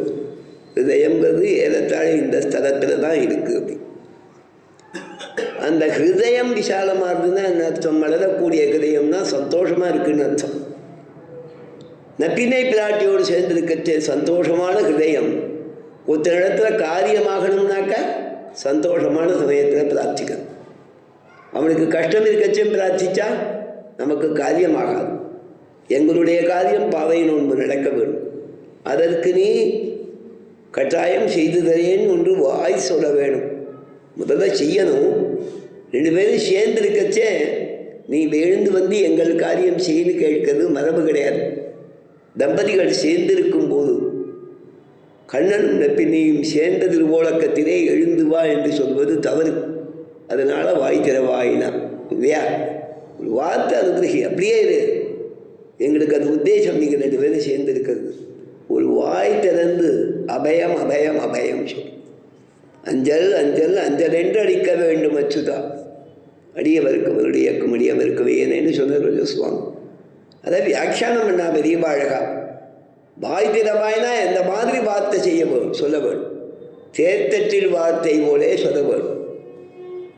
தேர்த்தட்டில் வார்த்தை சொன்னியே அந்த மாதிரி சொல்லணும். மாசுஜகா, சோகிக்காத, உனக்கு நல்லது பண்ணுறேன், உனக்கு மோட்சம் கொடுக்குறேன், பாவத்திலேருந்து விடுவிக்கிறேன், எந்த கவலையும் வேண்டாம் அவனுக்கு சொன்னியே. எனக்கு சொல்லு, எனக்கு சொல்ல மாட்டியா? வாய் திறவாய், அவளை போல எனக்கு சொல்லுலாம். வாய் திறவாய்னா வாய் திறந்து ஒரு வார்த்தை சொல்லு. உடனே பெருமாள் சொன்னார், அது அர்ஜுனன் என் பிரிய சகா சொன்னான். இவன் சொன்னான், உன் பிரிய சகா சொன்னாங்கிறியே, அதே நம்ம ஆசு சகாங்கிற வார்த்தையை அவனே கொஞ்ச நாளில் மறந்து போயிட்டான். பாரத யுத்தங்கள்லாம் முடிஞ்சு கொஞ்ச நாள் ஆகி பட்டாபிஷேகம்லாம் பண்ணிட்டு நல்லா ராஜ்யபாதம் பண்ணிட்டு ஒன்றா கிருஷ்ணன் போனானுங்க. அங்கே பேர்கிட்ட அர்ஜுனன்ட்ட நிறையா சொன்னேன்டா, நல்ல வார்த்தை ஞாபகம் வச்சுருக்கியான சுவாமி, உங்களுடைய அனுகிரகம் பெருசு. சரி, கீதை சொன்னதை சொன்னான்னு நினச்சான். இல்லை, எனக்கு மறந்து போயிட்டுருந்தான். அதுவும் அனுகிரகம்னா பகவன் தத் பிரசாதேன சர்வம் தத் விஸ்மிருதம் மயானம். சில சமயம் என்ன பண்ணுவோம், எனக்கு அது மட்டும் ஞாபகம் இருக்குன்னு சொல்லுவோம் பாருங்கோ.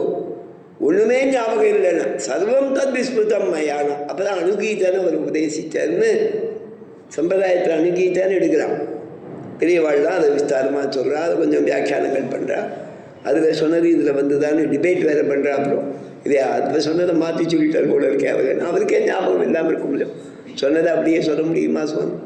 பண்ணி அது முடிஞ்சோடனே என்ன சொன்னா நமக்கு தெரியறதில்லை. அதே மாதிரி தான் அது நல்லது சொன்னாலும் மறந்துடுறோம், கெட்டது சொன்னாலும் மறந்துடுறோம். அடுத்தவா நம்மளை திட்டி நம்ம தான் நமக்கு ஞாபகம் வருது. இந்த மாதிரி மலர்மால் பாவாய் திரவாய் நம்ம சொல்கிறான். பெருமாள் சொன்னான், அவன் அர்ஜுனனுக்கு சொன்னேன் பிரிய சகான், அவனே மறந்து போயிட்டான். அதைத்தான் சொல்கிறான். வியாக்கியானங்கள் அதை காண்பிக்கிறான். ஆண்களுக்கும் ரசிகர்களுக்குமோ சொல்லலாவது. ரசிகனாக இருந்தால் ஞாபகம் வச்சுட்டு பண்ண சுவாமி, ராசிக்கம் தான் என்ன ஞாபகம் வச்சுக்கணும் சுவாமி. ரசித்தா நாம் ஒரு விஷயத்தை ரசித்தா அது நம்ம மனசில் இருக்கும் இல்லையா? ஏற்கனவே ஒரு விஷயம் இங்கே விண்ணப்பம் பண்ணேன். சேட்டு சுவாமி ஒரு நாள் உபன்யாசம் பண்ணார். இஞ்சிமூட்டை சிங்கர் அந்த சபையில் அத்தியக்ஷராக இருக்கிற சபையில் கும்பகோணம் பதாங்குஷ பக்த சபையோட ஒரு நிறைவு விழா, ஒரு பெரிய செலிப்ரேஷனில் மதுராந்தக சுவாமி அதை பற்றி எழுதச்ச, ஆஹா ரொம்ப இனிமையாக இருந்தது, விஷயமோ அமுதன், பேசுபவரோ சேட்டு சுவாமி, காதில் தேன் சொட்ட கேட்கவா வேணும்னு எழுதியிருக்கார் மதுராந்தக சுவாமி ரங்கநாத பாதுகா. சரிதானா?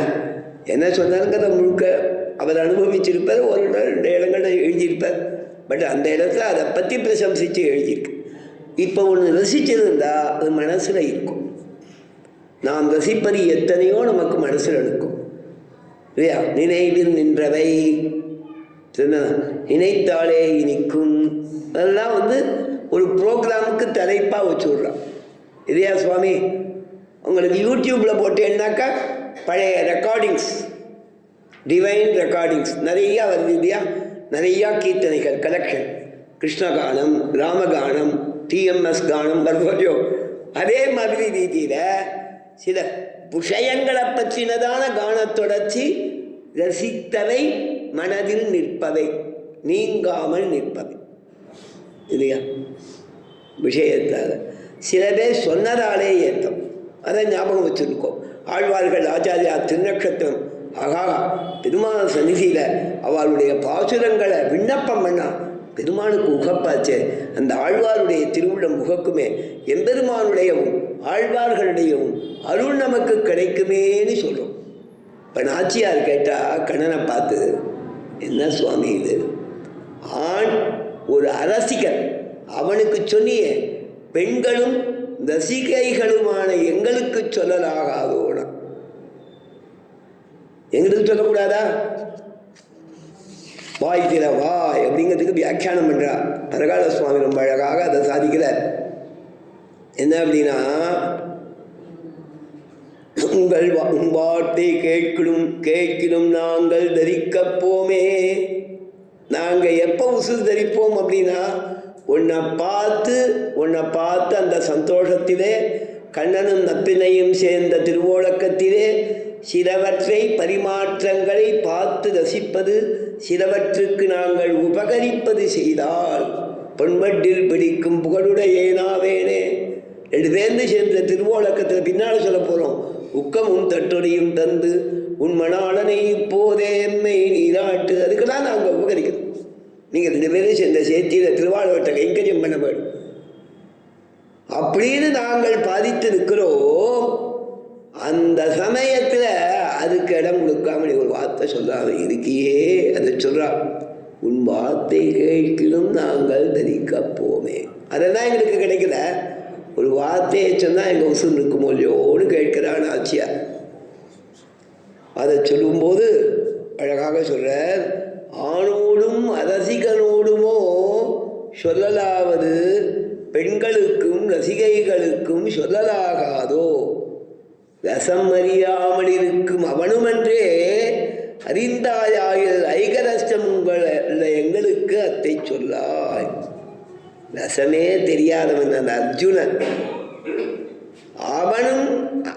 அவனும் அன்றே அறிந்தாயாகில் ஐகரஷ்டமுள்ள எங்களுக்கு அத்தை சொல்லாய். இதம்மா எனக்கு யாருக்காவது சொல்லணும்னு ஒரு வேகம் இருந்தது. நல்லது நிறையா இருக்குது, யாருகிட்டையாவது கொட்டணும்னு நினச்சிட்டு இருந்தேன்.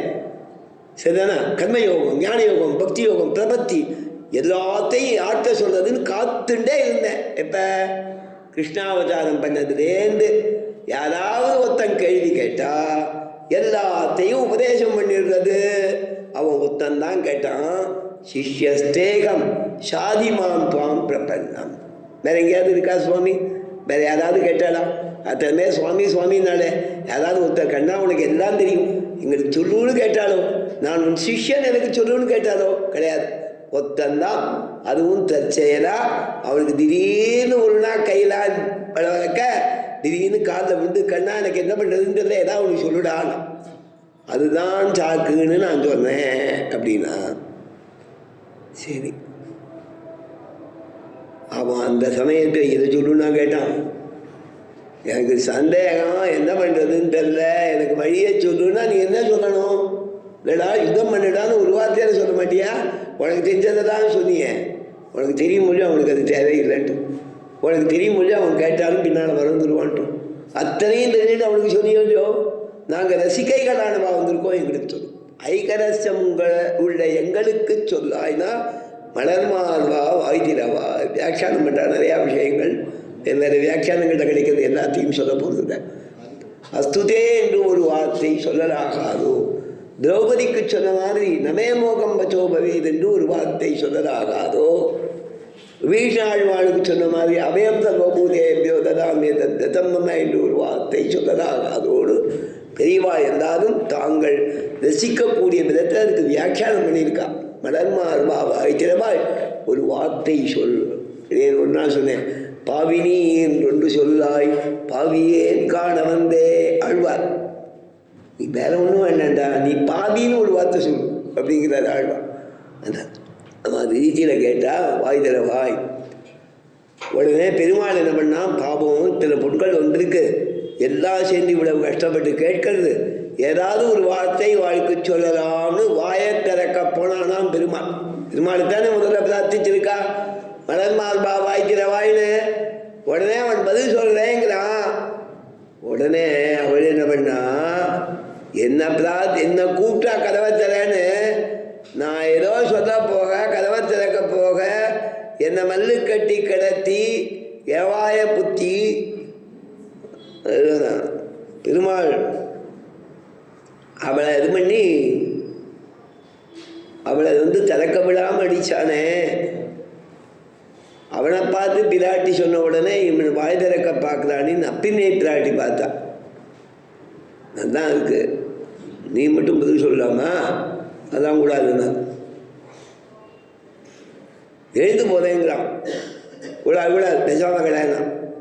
அதை சொன்னால் நாச்சியார், மைத்தரங்கண்ணினாய் நீ உன் மணாளனை எத்தனை போதும் துயிலழ ஒட்டாய்கான். சரிதா? நீ உன் மணாளனை எத்தனை போதும் துயிலழ ஒட்டாய்கான். எத்தனை போதும்னா சிறிதும்னு தாற்பயம், கொஞ்சம் கூட. எத்தனை போது நீ அனுபவித்தாலும் துயிலழ ஒட்டாய்கான். சிறிதும் புரியறதில்லைங்கிறது தாற்பயம். எத்தனை போது அனுபவித்தாலும் எத்தனை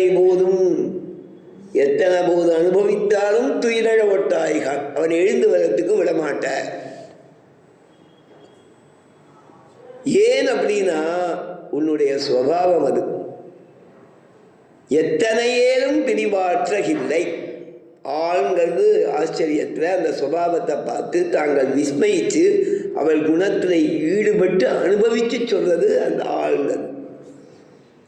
இந்த சபீஸ் அதோட தொடர்ச்சியாக இருக்கு. எத்தனையேனும் பிரிவாற்றகில்லாயால் நீ அந்த சுபாவம் உள்ளவளாதலால் அவ்வாறு எழுந்திருக்க விடுறதில்லை. ஆனால் அது உன்னுடைய புருஷகாரத்துவத்துக்கு உன்னுடைய பிராட்டி தத்துவத்துக்கு பொருந்தாது. அதுதான் தத்துவம் என்று தகவல். அதற்கு மேலே கருணையே வடிவெடுத்தவள் பிராட்டி. நீ அருளெனும் சீர் ஓரறிவை ஆனது என சுவாமி தேசியன் சரிகிறார் திருவேந்திபுரம் பாசுரத்தில். இல்லையா? அருள் தரும் அடியவர்பால் மெய்யை வைத்து தெருள் தர நின்ன தெய்வ நாயகா. இந்த அருள் தருங்கிறத கடைசியில சேர்த்துக்கணும். திருவே அருள் தரும், நின்னுடன் சேர்ந்து நிற்கும் நின் திருவே அருள் தரும். அதை முதல்ல கொண்டு வந்து வச்ச. திருவே அருள் தரும், அருள் தரும் திருவே அடியவர்பால் மெய்யை வைத்து திருள் தர நின்ன தெய்வநாயகா. நின் அருளெனும் சீர் ஓர் அறிவை ஆணரென நிற்கும் நின் திருவே அருள் தரும்னு முடிக்கிறது. பிராட்டிங்கிறது யாரு? எம்பெருமானது தயை என்பதே ஒரு பெண்ணுரு கொண்டதுதான் பிராட்டின்னு சொல்லும்படியான அளவுக்கு பிராட்டி கருணை மிகுந்தவள். வேற எதுவுமே கிடையாது. அந்த அளவுக்கு பிராட்டி தத்துவம் கருணையோடு கூடியது. அதை தான் சொன்ன தகவு தத்துவம் அன்று. தகவுனா கருணை, கருணையே பிராட்டியாக வழிபடுத்தது என்று சொல்லுவது தத்துவம் அன்று. அதை 3 விதமாக வியாக்கியானம் என்ற ரங்கநாத சுவாமி. தத்துவம் தகவன்று சரிதானா? தத்துவமன்று தகவு, தத்துவமன்று தகவன்று சரிதானா? வியாக்கியானத்தை சேவிக்கச்சே நசமாக இருக்கும். உன் சொரூபத் தகவன்று தத்துவம் அன்றுனா உன் சொரூபத்துக்கும் சேராது சுபாவத்துக்கும் சேராதுன்னு அர்த்தம். தகவு தத்துவம் அன்றுனா கருணையே பிராட்டி என்பது உண்மையாகாதுன்னு அர்த்தம். சரிதானா? தகவு தத்துவம் அன்று, தத்துவம் தகவன்று, இது 2 ஏதத்தாழ ஒரே அர்த்தம். தத்துவம் தகவன்று பிராட்டியின் சொரூபம் கருணையே என்பது கிடையாது. தத்துவம் தகவன்று கருணையே பிராட்டி வடிவெடுத்தது என்று சொல்லுவது போதாது. தகவு தத்துவம் அன்று உன் சொரூபத்துக்கும் சேராது சுபாவத்துக்கும் சேராது தத்துவம் அன்று தகவன்றுன்னு 3 விதமாக வியாக்கியானம் பண்ணு. மொத்தத்தில் உன் கருணைக்கு சேராதுன்னு தாத்பரியம் அப்பினை பிராட்டியை பார்த்து. ஏன் அப்படின்னா அவனை விட்டு பிரியது கொஞ்சம் கூட உனக்கு பொறுக்காது. அகலமில்லேன் என்று அகலகில்லேன் இதையும் என்று அலர்மேல் மங்கை சொல்கிறாள். அதையே தான் எத்தனை ஏதும் பிரிவாற்றுகில்லைன்னு நாச்சியார் சொல்கிறார். ஆழ்வார் அகலகில்லேன் இதையும் என்று அலர்மேல் மங்கை சொல்றதாக சொன்ன, அவள் மனசுல பாவம் இருக்கிறத சொன்னதை தான் நாச்சியாரும் எத்தனை ஏதும் பிரிவு ஆற்றகில்லை நீ. ஏன் அப்படின்னு கேட்டால் நீ பொறுக்க முடியாது. உனக்கு அவனை விட்டு பிரிஞ்சா என்ன ஆயிடும்னா ஆளு பிராட்டி அப்படியே ஒன்றுமே இல்லாத மாதிரி ஆயிடுவான்னு தாத்பரியம். அவனை விட்டு பிரிஞ்சா அந்த அளவுக்கு அவளுக்கு பெருமாள் இடத்துல அபினிவேசம் இருக்கு. ஏன்னா 2 பேரும் சேர்ந்தே இருக்கா. சுவாமி சாரிக்கிறார், துவாமே பாகு கதிச்சித் அபரே தத் பிரியம் லோகநாதம் கிந்தைஹி அந்த கலக மணினைஹி கிஞ்சித் உத்தீஜம் அக்னைஹி தத் சம்பிரீத்தை விகரதி கரோ சம்முகீனாம் ஸ்ருதீனாம் பாவாரூடோ ஹே பகவதி யுவாம் தம்பதி தெய்வதம் நகா. சில பேர் பிராட்டிய உயர்ந்தவள்னு சொல்லிடுவா. அவள்தான் துவாமேவாகு கத்திச்சித்து அபரே தொற்பியம் லோகநாதன்னு சில பேர் பெருமாள் தான். கிண்டைஹி அந்த கழக மடினை கிஞ்சிதுத்தீர்ஜ மக்னை. ஒரு வெள்ளத்தில் போகச்சே ஒருத்தன் மூழ்கியே போயிட்டான், இன்னொருத்தன் கொஞ்சம் எழுந்து எழுந்து மூழ்கிறான். 2க்கு என்ன வித்தியாசம்னு சுவாமியோட அபிப்பிராயம். இவனும் ஃபைனலாக மூழ்கத்தான் போகிறான்னு தாத்பரியம். கிஞ்சிதுத்தீர்ஜ மக்னாக, யாரு கொஞ்சம் கொஞ்சம் எழுந்து எழுந்து மூழ்கிறானா தத்துவஜானம் வந்ததுன்னு நினச்சிருந்துக்கா. ஆனால் இதுவே ஒரு சக்தின்னு சொல்கிறா, அதுவே ஒரு சக்தின்னு சொல்கிறா. 2 பேரும் முழுக்க தெரிஞ்சுக்கலன்னு தாத்பரியம். முழுக்க அறியாதவர்கள்ங்கிறத வேற விதமாக சுவாமி சாதிக்கிறார். கிண்டைஹி அந்த கழக மணினைகி ஒருத்தர் சண்டை போட்டுக்கிறான். என்ன பிரயோஜனம்? லோகம் தான் பார்த்தா தெரியும். பெருமாள் எது பண்ணாலும் என்ன பண்ணா, இவன் முகத்தை பார்த்து எஸ்யாபீக்ஷ முகம் தரிங்கித பராதீனோ விதத்தேகிதம் அப்படி பார்ப்பானா. அப்படி திரும்பணும். அவள் அவ்வளவு பார்க்க மாட்டான், அப்படியே தான் பார்ப்பான். இல்லையா சுவாமி? இப்படியோ பார்ப்பான்னு வச்சுப்போம் இல்லையா? எந்த பக்கம் பார்த்தாலும் ஓகே தான். இவர் உடனே ஓகேன்னு எடுத்துன்னு செஞ்சுடுவார். எஸ்யாதீக்ஷ முகம் தது. ராமாயணம் அது அழகாக காமிக்கிறது இல்லையா? ராமாயணம் அழகாக காமி. அவேக்ஷமானா பத்தாதஞ்ச முகுர்முகு இல்லையா? ஒரு காலத்தை எடுத்துட்டு கிரகீத்வா பிரேக்ஷமானாசா பத்து கதவி பூஷணம் அங்கே அசோகவனத்தில். அங்கே அழகான தாமரையெல்லாம் சேர்த்த சொர்ணமயமான தாமரை மாலையெல்லாம் சமர்ப்பிச்சிருக்கான். வாசுவேன பிரஜோதிதா வாயு. ஒரு காலத்தை எடுத்தான். பத்தாவை பார்த்தா, திருவடியை பார்த்தான். திருவடியும் பத்தாவையும் மாற்றி பார்த்தாதான். பார்த்த உடனே பெருமாள் சொன்னார், அம்மா உனக்கு யாருக்கு தரணும்னு அனுகிரகம் தரணும்னு இருக்கோ நீ பண்ண. அதங்க கொஞ்சம் மாறிட்டு இவ பார்த்தா அவர் இங்கிதம் பண்ண. சரியா? உடனே பபாஷே ஜனகாத்மஜம் தாம் இங்கிதஜா. சுவாமி வால்மீகி அழகா போடுறார். தாம் சீதாம் இங்கிதஜா. அவன் மாறி பார்க்குற இங்கிதத்தை தெரிஞ்சின்ற ராமன் தாம் இங்கிதஜா சம்பிரேக்ஷ. அவள் இங்கிதத்தை தெரிஞ்சிடவர் கிரகீத்வா. அந்த வால்மீகியோட பதம் பாருங்க. வால்மீகி ஒரு மாலையை எடுத்துட்டா இவரை பார்த்தா, இவரையும் அவனையும் மாறி பார்த்தா. அங்கே ஸ்லோகம் இருக்குது. ஸ்லோகம் எனக்கு இப்போ ஞாபகம் இல்லை, தேவனுக்கு தெரிஞ்சால் சொல்ல. இவரையும் அதையும் பார்த்துட்டு அதையும் பார்த்து ஹனுமானையும் ராமனையும் பார்க்கிறா. மாறி பார்க்கறதா. இந்த வார்த்தை இருக்காங்க. சரிதானே? அது என்ன இருக்குது? தாம் அந்த சீதை, அந்த மாதிரி பார்க்கிற சீதையை இங்கிதஜா சம்பிரேக்ஷிய. இங்கிதா அவளை சம்பிரேக்ஷியன்னு ஒரு தடவை அப்படி இப்படி பார்க்கச்ச மட்டும் பார்க்கல. எத்தனை தரம் பார்க்குறாளோ அத்தனை தரம் நன்னா பார்த்தேன்னு அர்த்தம். சம்பிரேக்ஷிய சமயக்கு ஈக்கித்வாங்கிறது சம்பிரேக்ஷியக்கு அர்த்தம். நன்னா பார்த்தேன்னா அவளை புரிஞ்சுக்கிற அளவுக்கு பார்த்தேன்னு அர்த்தம். இங்கிதஜா அவளுடைய மனசில் இருக்கிறத தெரிஞ்சின்றவர் பபாஷே ஜனகாத்மஜாம். அவளை பார்த்த என்ன சொன்ன? உனக்கு எஸ்ய துட்டாசி பாமினி இல்லையா? அவனுக்கு அதை அனுகிரகம் பண்ணுமா, கொடுத்துரும் அப்படின்னு சொன்ன உடனே அவள் என்ன பண்ணா? அவள் உடனே அனுமனுக்கு தந்தா. அதானே பபாஷே ஜனகாத்மஜாம் உன எஸ்ய துட்டாசி பாமினி. யாரிடத்தில் உனக்கு கொடுக்கணும்னு மனசில் படுறதோ, உனக்கு சந்தோஷமாக இருக்கோ, திருப்தியாக இருக்கோ, அவளை கொடுக்கணும்.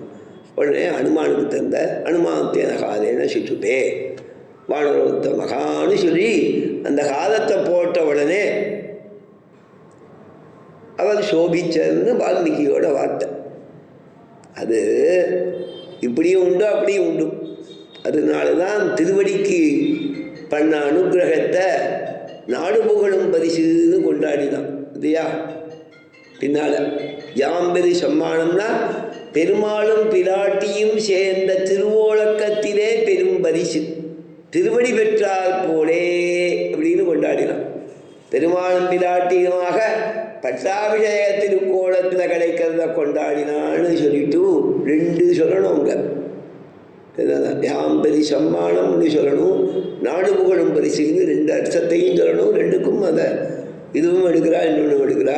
நாடு கொண்டாடும்படியாக இருக்க வேணும் அப்படிங்கிறது. அதே மாதிரி ரெண்டு பேருக்கு நடக்குமா? இதை சொன்னால் அகலையிலே இறையும் என்று அலர்மேல் மங்கை சொல்கிறதையும் நாச்சியார் சொல்கிறது எத்தனை ஏதும் பிரிவு ஆற்ற இல்லை. கொஞ்சம் கூட அவனுடைய பிரிவு சகிக்கதில்லை. க்ஷணோபிதேய விலகோதி துஸ்ஸகா. ஒரு க்ஷணகாலம் பிரிவும் துஸ்ஸகம் பொறுக்க முடியாதது.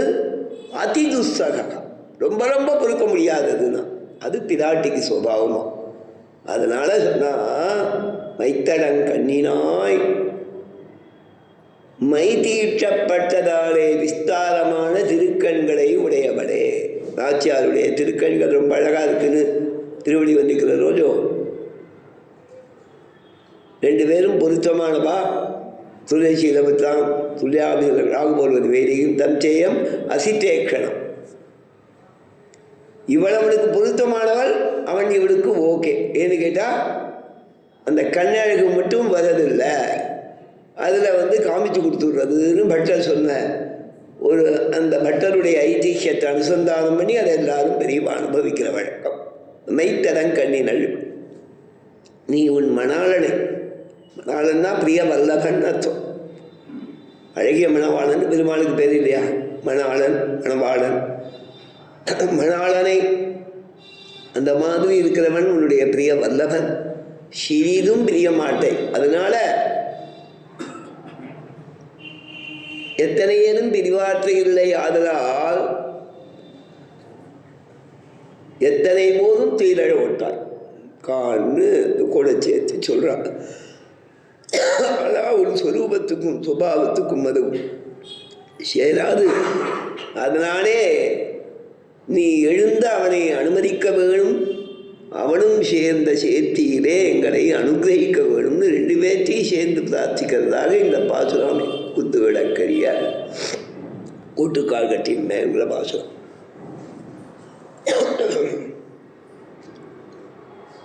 தூமணி மாடத்து பாசுரத்திலையும் இதுலேயும் பத்யங்க வித்தியை அனுபவிக்கிறதுன்னு ஒரு பழக்கம். பத்யங்க வித்தியைன்னு சொல்லி பஞ்சோபனிஷன்மயமான சரீரத்தையே பாசுரம் போல எம்பெருமான் எழுந்தருளி இருக்கிறதாக தியானம் பண்ணக்கூடிய ஒரு பத்யங்க வித்தியை. வேதாந்தங்களில் அதை பேசலாம் இங்கேயும்னு ஒரு சுவாபதேசம் சொல்வது உண்டு. இதில் குத்து விளக்கரிய மற்ற குழந்த மலர் மார்பான்னு சொல்லும்போது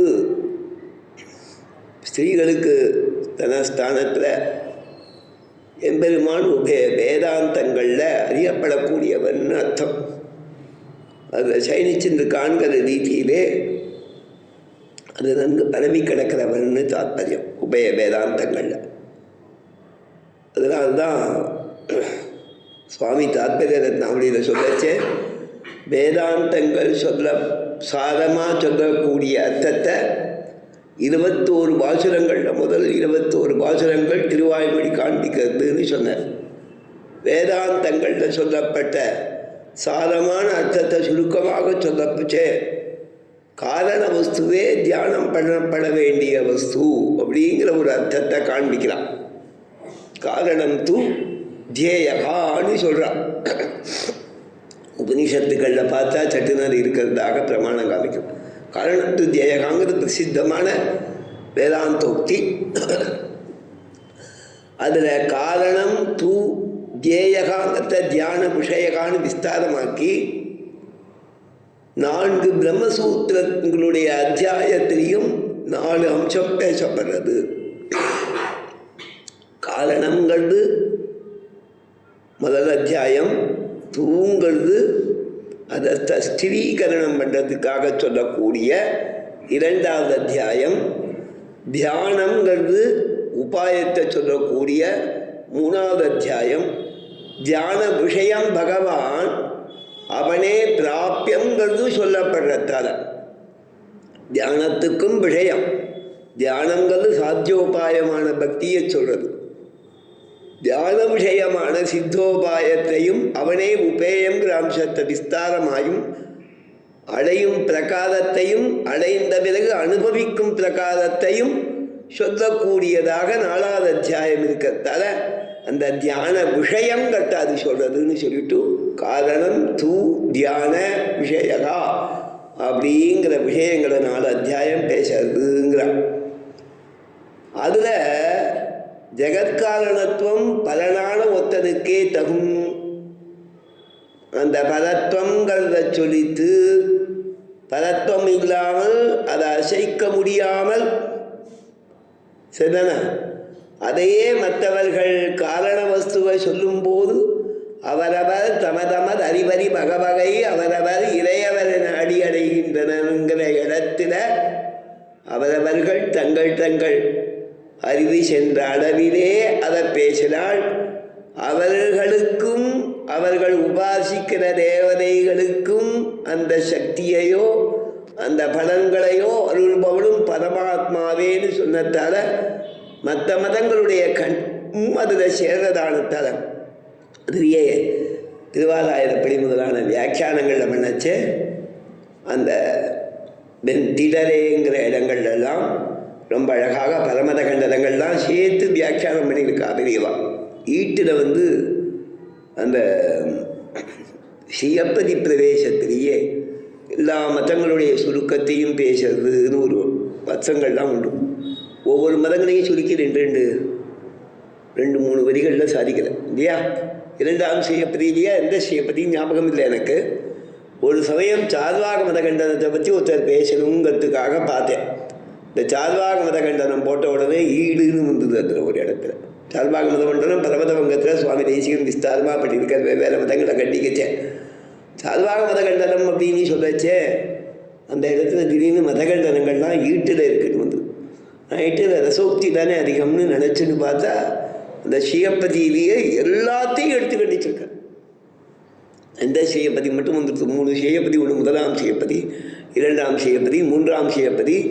இந்த திருவாமொழியோட சாதம் தான் திருமந்திரத்தோட அர்த்தங்களைத்தான் சொல்கிறது, துவயத்தோட அர்த்தத்தை சொல்கிறது, சர்ம ஸ்லோகத்து. இந்த மாதிரியெல்லாம் நிறைய பெரிய ஆச்சாரியார் காமிச்சிருக்காரு. நமக்கு முழுக்க ஞாபகம் வாங்கிக்கிறதே கஷ்டமாக இருக்குது. அவள் எப்படி சாதித்தாலும் சுவாமி தேசியன் அருளி செய்த கிரந்தங்கள்லாம் பார்த்தோன்னா அதை புரிஞ்சுக்கிறதே நமக்கு கஷ்டமாக இருக்குது. அவர் எப்படி அதை சாதிச்சார்னா அபூர்வமாக இருக்குது, ஆச்சரியமாக. அதெல்லாம் கிடைக்காது. அதனால் அந்த 2 அத்தியாயங்களுடைய விஷயத்தை சுவாமி சொல்லிட்டார். வீடுமின் முற்றவங்கள தியானத்தை பற்றி, பக்தி யோகத்தை பற்றி சொல்கிறார். பக்தி யோகத்தில் உபாசனான எம்பெருமானையும் சொல்கிறார், அவருடைய குணங்களையும் சொல்கிறார். அதனால் 3-4 அத்தியாயங்களுடையதான சாதங்கள் 2வது திருவாய்மொழியிலேயே கிடைக்கிறது. அதில் சௌலபிய சௌசல்யங்களை 21வது சொன்னதால் அது இன்னும் கொஞ்சம் விஸ்தாரமாக அந்த குணத்தை பேசி நாம் சுலபமாக அவனை ஆசிரியக்கலாங்கிற தன்மையை பேசுறது. இந்த 21ஓட விஸ்தாரம் தான் திருப்பாய்மொழி மொத்தமுங்கிறது சம்பிரதாயம். இதற்கு சொல்லேன்னா இந்த வேதாந்தமும் அதே அர்த்தத்தை பேச்சிருக்கு.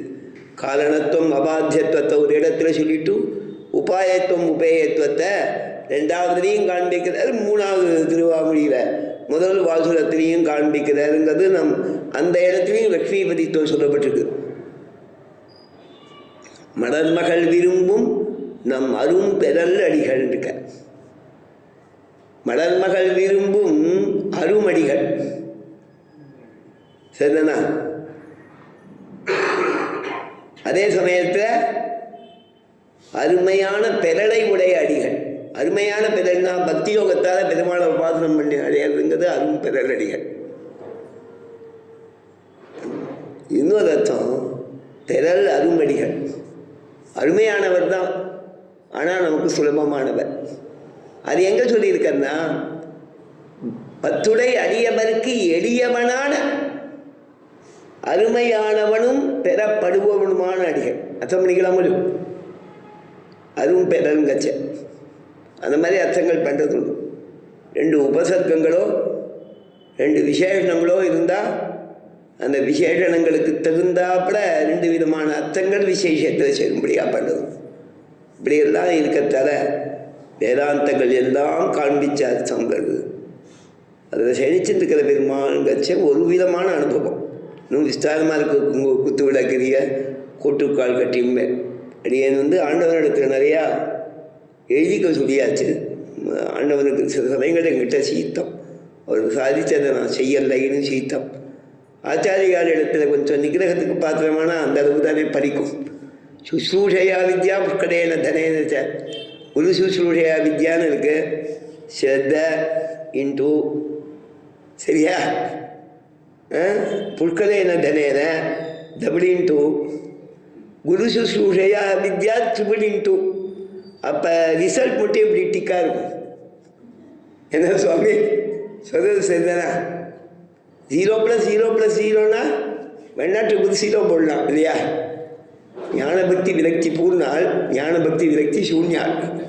இந்த மாதிரி கிட்டாத வேணும் அதிகமாக போல. சிலது ஞாபகம் அப்படியும் இந்த ஆச்சாரியாளுடைய அனுகிரகம்ங்கிறது ஒரு பெரிய குத்து விளக்கு. குருடனுக்கும் கண்காமிக்கிற மாதிரி எனக்கும் சில சமயம் கண்காமிக்கிறது. அதில் 1-2 வர்றது மட்டும் அடியேன்னு சொல்கிற வழக்கம். அந்த மாதிரி அந்த உபய வேதாந்தங்கள்ங்கிறது எம்பெருமானுடைய நிஸ்வசிதம் வேதாக மாதிரி இந்த இடத்துல அது கண்ணனுக்கு போக்கியம், கண்ணனுக்கு பாக்கியம்.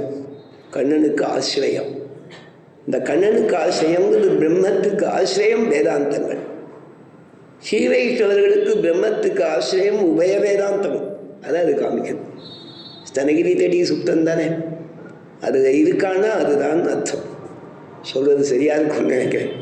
ஞாபகம் வந்ததை தான் சொல்கிறேன், தெளிவாக சொன்னார் கவிதாரிக்க சும்மா இல்லையானு சாமி. ஸ்ரீமதே வெங்கடேசாய வேதாந்த குரவே நமः. ஸ்ரீமத்தை விஷ்ணுத்தாரிய மனோநந்தனகேதுவே நந்த நந்தன சுந்தரியை கோதாயை நித்தியமங்கலம் சர்வம் ஸ்ரீகிருஷ்ணார்ப்பணமஸ்து. பாகவதாளுக்கு மங்களாசாசனங்கள். சிவராமாதிச்சர ஸ்ரீ வேதாந்தராமானுவாதேசிகேபியோ நமः.